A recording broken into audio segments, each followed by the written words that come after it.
Magandang araw mga kaibigan. Bigyan natin ng reaction opinion itong article published sa GMA News Online tungkol po kay dating DOT Secretary Cristina Fresco na bago lang napabalita na nasibak na siya. At ngayon, pagkasibak, inappoint na naman siya sa isang mataas din na posisyon. Grabe. Ito ang title sa article. Cristina Fresco appointed Presidential Advisor for Sustainable Communities. Ano ba itong mga advisor? Sandali, saan ba? Okay. President Ferdinand Marcos Jr. has appointed Cristina Fresco as Presidential Advisor for Sustainable and Resilient Communities, Palace Press Officer Undersecretary Attorney Claire Castro said on Thursday. The announcement came after reports that a diplomat would replace Fresco as Secretary of Department of Tourism. Hours earlier, Castro said an announcement would be made on Friday regarding the DOT leadership. Sabi ni Auntie Claire, malamang bukas ay mayroon po tayong announcement. As if her response was a confirmation that there would be a change of leadership, she said, pwedeng oo, pwedeng hindi. Magbibigay kami ng announcement tomorrow. Press, if diplomat Dita Angara would replace Fresco, Castro said she could not provide any details yet. GMA News Online has reached Fresco for comment if indeed she resigned from her post, but she has yet to reply as of posting. So, another presidential advisor na sisilduhan natin parang gadon. Magkano ang sweldo ng isang presidential advisor? May nabasa kong article no ng Philippine Star, si Gadon. Nasa 4 plus million per year ang sinusweldo natin sa kanya.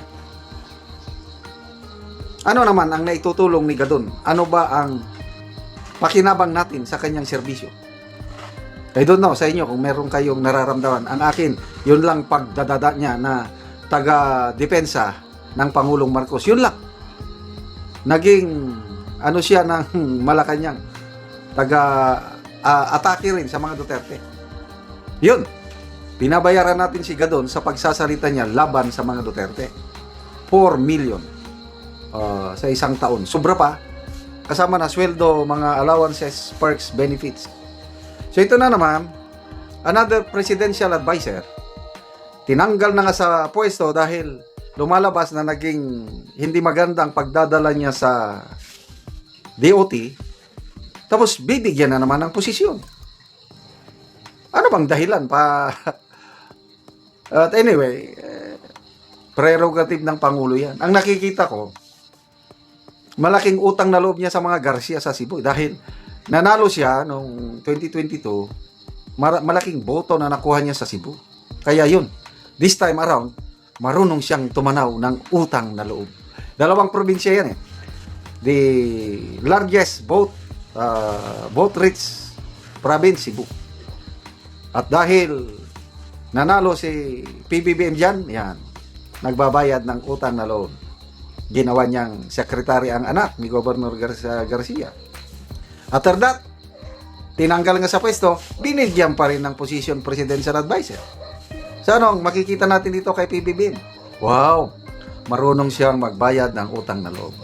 Then siguro, again, opinion ko lang ito, preparasyon na rin sa 2028 para ma-maintain nila ang boto ng Cebu papunta sa kandidato ng administrasyon. Ayaw nilang ma-alienate sa mga Garcia.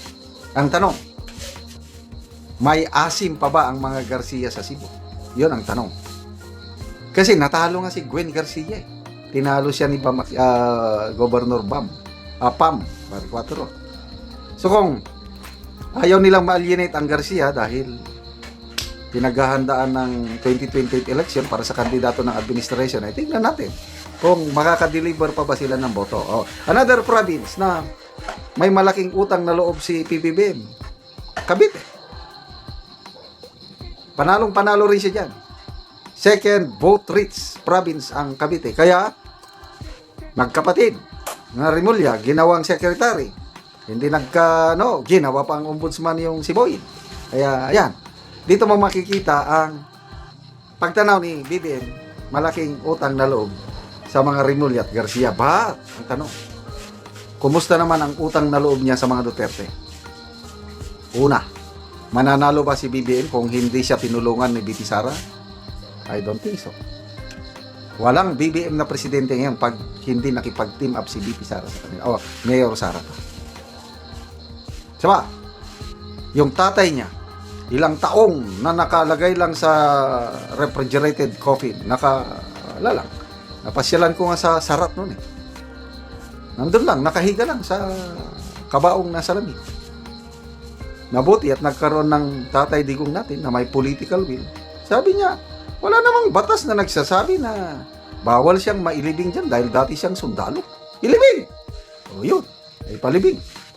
Grabe yung pasalamat ni BBM. Recorded yon, may video na I want to thank my friend, my close friend. So. Mamaya, yan ha. Pinakidnap na, group effort na. Nag 1 year na kahapon. Ang dapat sana pinagkautangan niya ng malaking utang na loob ang iginante pagpapakulong. Ako, personally, I will never forget that infamous day of March 11, 2025. Di ko yan makakalimutan. Ipapasa ko yan sa mga kaibigan ko, sa mga anak ko, sa mga apo ko, na once upon a time, mayroong napakagaling, the best president, pinakulong ng worst president. Yan po ang legacy ng Marcos Jr. administration.